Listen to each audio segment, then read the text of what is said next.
اللہ کے نبی کے پاس ایک ہی جوڑا ہوتا تھا اور اس کو خود دھوتے تھے، اور بلال آ کر کہتے تھے کہ یا رسول اللہ الصلاۃ، تو آپ فرماتے تھے بلال میرے کپڑے خشک نہیں ہوئے۔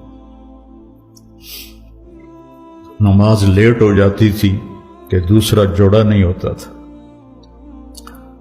کہنے لگے جی ہاں، کیا تجھے یاد ہے کہ ایک دفعہ جوڑا بھی نہیں تھا اور آپ نے ایک انصاری عورت سے چادر منگوائی تھی اور وہ لپیٹ کر جا کے نماز پڑھائی تھی، وہ تمہیں یاد ہے؟ کہنے لگے جی ہاں۔ زارو قطار رونے لگے۔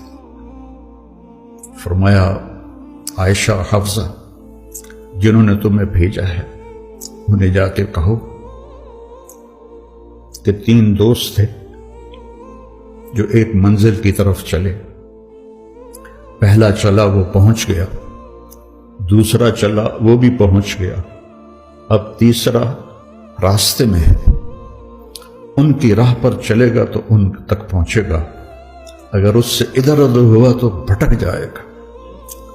والذی نفسی بیدہ لأکرہن نفسی علی ما انا علیہ، اس ذات کی قسم جس کے قبضے میں میری جان، میں اپنی جان کو اسی طرح کھپاؤں گا جس پر میں ہوں، یہاں تک کہ میرا اللہ مجھے میرے ساتھیوں سے ملا دے۔